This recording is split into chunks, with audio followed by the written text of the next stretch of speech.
My mom, she's been diagnosed with terminal cancer. They've even told her she doesn't have much time left. What do I do? Yeah. As I choked back tears while sharing the news about my mom, my husband hardly looked up from his mobile phone, just offering a casual reply. I couldn't hide my anger at his indifferent reaction, but I hadn't approached him to vent my anger. I want to spend her last days with her. I want her to live here with us. I promise she won't be a burden. What? No way. If we're around someone close to death, they might drain our energy too, haha. Why doesn't she just spend her last days in a hospital? They have plenty of dying people there for her to be with, haha. Well, I guess if she stays in the attic, I might let it slide. The two of them laughed while rejecting the idea of my terminally ill mother moving in. Despite knowing she didn't have much time left, they didn't want to help, not even a bit. Half a year had passed since that day when my mother passed away. I was drowning in sorrow. A void had opened in my heart, and I was numb to the world. Then one day, my husband said he needed to talk. My mother has been diagnosed with terminal cancer. So what? You were the ones who abandoned my mom when she needed us. Now let them taste the same pain. I'm a 30-year-old housewife. I became one shortly after marrying my current husband, and it's been 2 years since then. Originally, I was working and wanted to continue even after marriage. However, since my husband wanted kids and earned a good salary at a big company, it was decided I would be a housewife. I kept the house perfectly and was trying for a baby. I redirected my work enthusiasm into managing our home and was leading a somewhat fulfilling life. But there was something that bothered me. My mother-in-law, who often visited. Hello? Oh, you haven't done your laundry yet? It seems you haven't vacuumed either. What have you been up to all morning?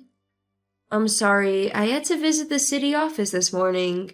Let me make you some tea. Please have a seat. I'd prefer coffee. Don't you have coffee? We do, but it's just instant coffee. Really? You're going to serve me instant coffee? Can't you just run to the store and grab some freshly brewed one? Without any prior notice, she would just show up, criticize my housekeeping, and even have me run errands. I often wondered if she was naturally bossy or if she was just out to get me. I was constantly stressed by my mother-in-law's presence. Being a homemaker meant I was often at home, so naturally I bumped into her frequently. I couldn't avoid her due to work commitments, and it was quite distressing. Living nearby meant she could pop in anytime she wanted, and I always had to be on guard. I had to ensure everything was perfect, so she wouldn't have any complaints, which was mentally exhausting. The thought of living this way forever was stressful on its own. Then one day, as usual, my mother-in-law came over in the morning. She followed me around as I did my chores, finding fault in everything. Apologizing, I redid the chores as she instructed, hoping she would leave soon. Just then, my cell phone rang.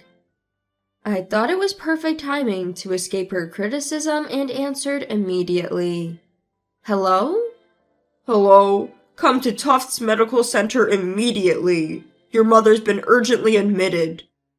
I was at a loss for words. At first, I thought it might be a prank call, but the voice on the other end was clearly an adult's.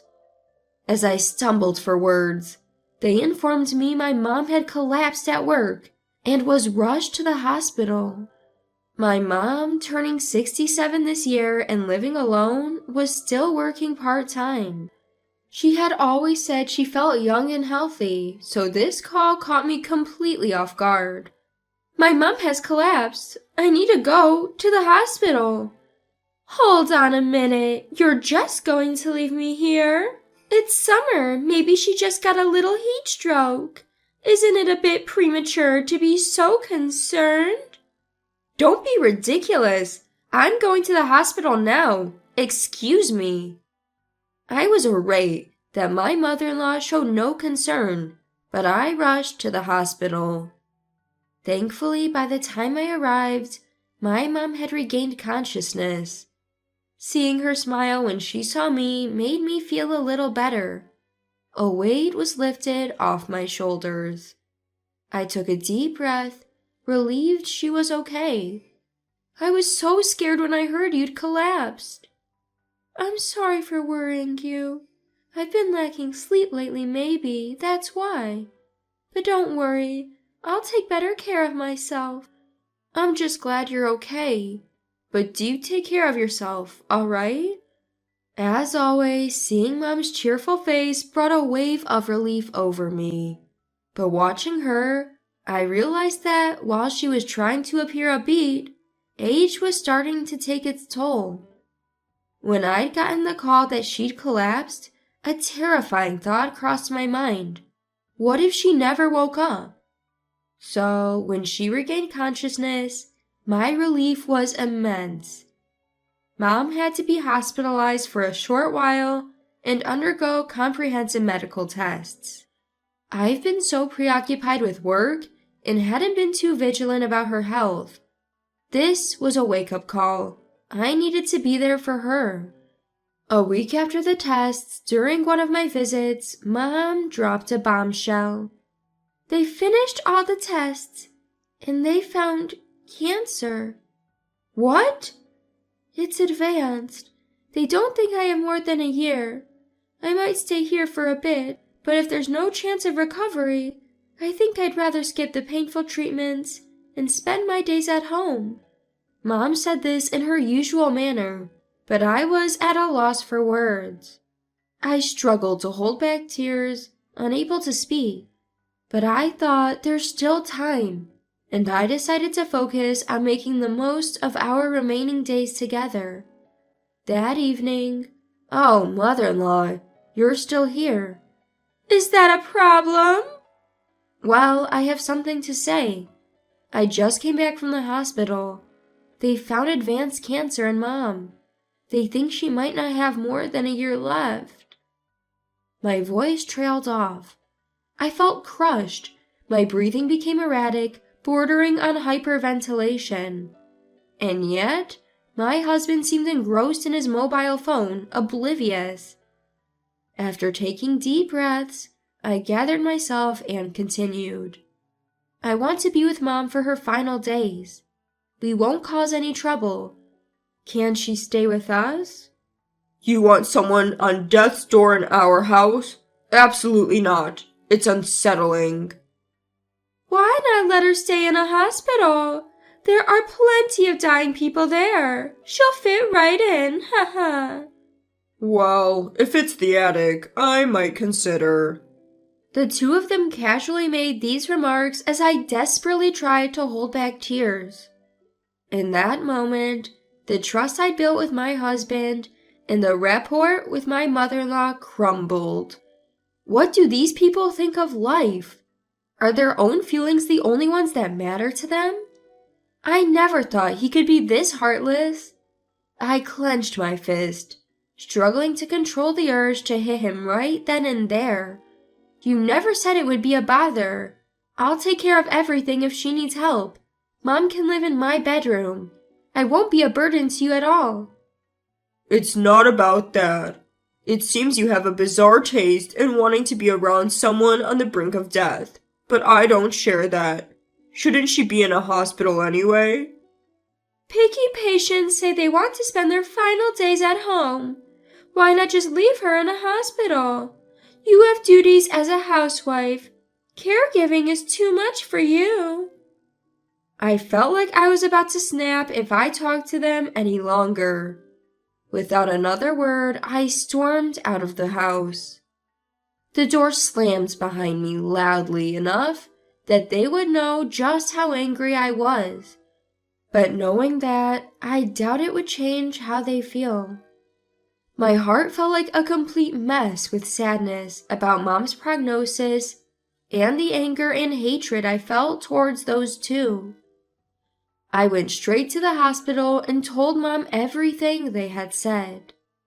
I see. I'm sorry for putting you through that. Well, they sound irresponsible, but I do have some savings and will get a pension, so I won't burden you financially. I'd be happy if you visited me once a week. I won't come just once a week. I'll be there every day. When I said that, Mom gave me a warm smile. I really wanted to leave that house and live with Mom, but as a housewife, I had no means of making money. Even with Mom's savings and pension, it wouldn't be enough for the both of us. If I were to live with Mom, getting a job was the bare minimum, but there was a reason I couldn't. I had missed my period for a month.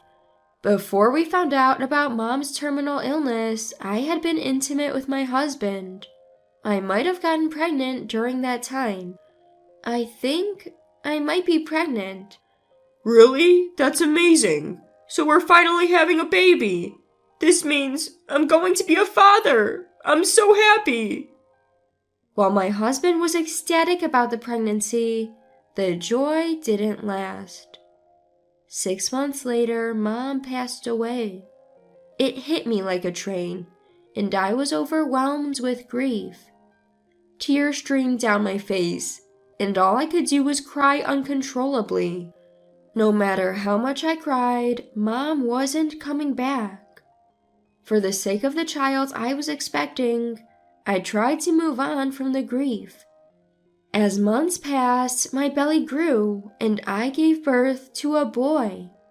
He felt like Mom reincarnated, and tears of joy flowed from my eyes. However, a month after he was born, my husband contacted me.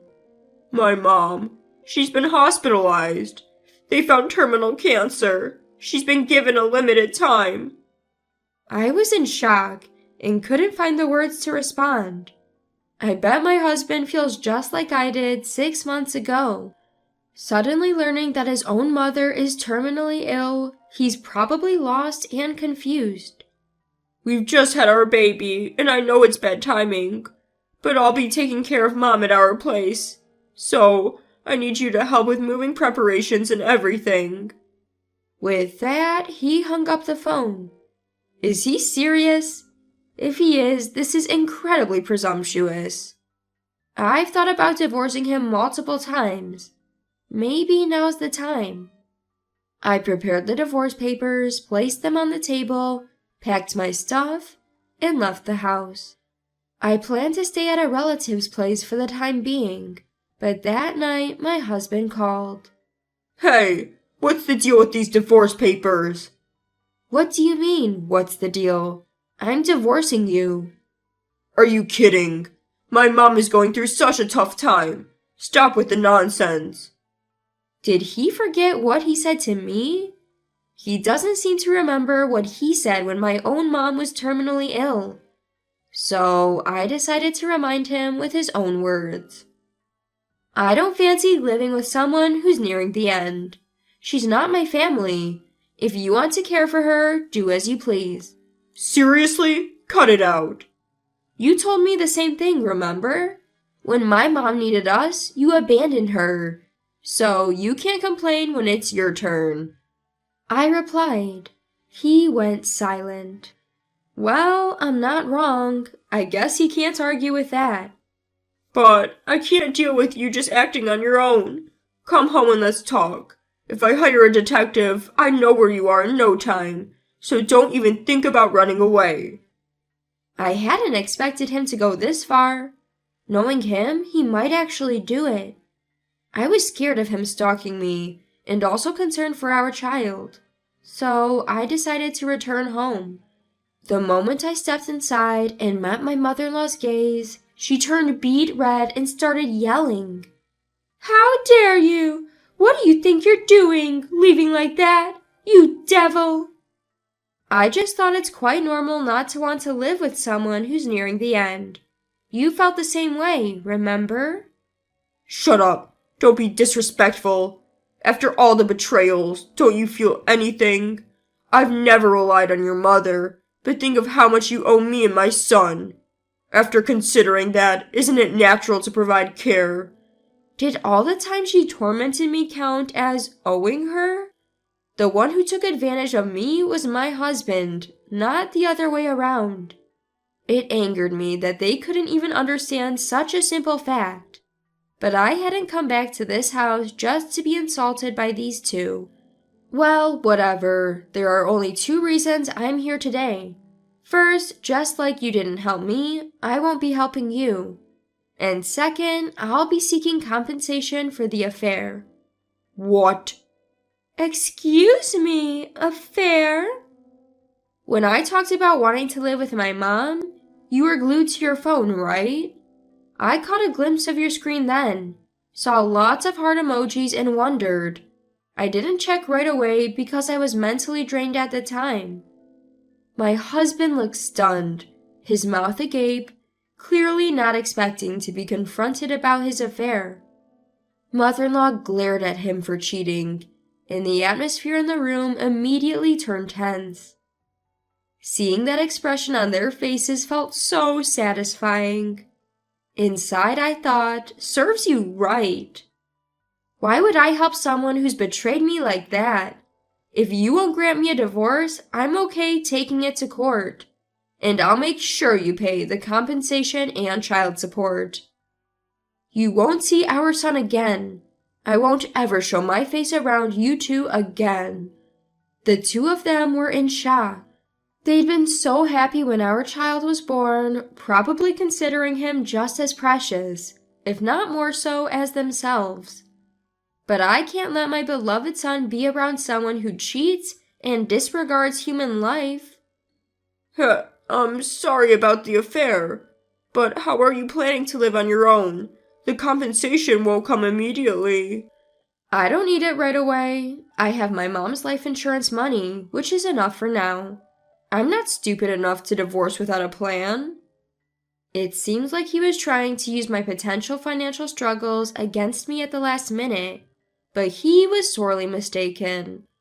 Considering the affair and our son's age, I'm almost certain I'd get custody. Once we're divorced, I won't have to care for my mother-in-law anymore. I'll finally be free from them. A deep-seated hatred had been lifted from my heart, and I felt truly refreshed. After laying everything out, I left the house. I later consulted a lawyer about the compensation and child support, and successfully filed for divorce. But half a year later, my ex-husband somehow found out where my relatives lived and came visiting. Why are you acting like a stalker? It's creepy. Please, I'm begging you. It's been a month since you left, and the strain of caring for her is killing me. I miss our son. The stress is causing me to make mistakes at work, and I'm struggling financially. Please, I'm truly sorry. Help me. Only a month had passed since then, but my husband looked like he'd aged a decade. I could instantly see he was under immense stress. But just because he stressed, did he think I would let my guard down? There was a rule when we divorced, remember? You promised not to come near us. If you can't even keep that promise, I'll call the cops. Cops? Just stay out of our lives. With that, I slammed the front door shut. The mere mention of the police frightened my ex-husband. He went away obediently and never approached us again. Yet, thinking it was enough just not to meet face to face, he kept trying to contact me. It was so annoying that I deleted his contacts and explained our divorce story to mutual friends. After that, he stopped trying to reach out via friends, and it seems most of our acquaintances cut ties with him. He was already living under heavy stress from caregiving and paying child support and compensation to me. This only added to his burden, pushing him to a breaking point mentally. He made a significant mistake at work, got demoted, and his salary was considerably reduced. But his payments to me remained unchanged. He tried his best, cutting back on his living expenses. After coming back from work, he took care of his mother, did his cooking and chores, and by the time he was finished, it was already midnight with work waiting the next morning. My ex-husband led a life with absolutely no breaks, losing weight rapidly. It seems he deeply regrets what he did to me. On the other hand, my beloved son and I rented a new place and started our second life. For my mother watching over us from heaven, I intend to lead a joyous life with my son. That's the best way I can honor her memory.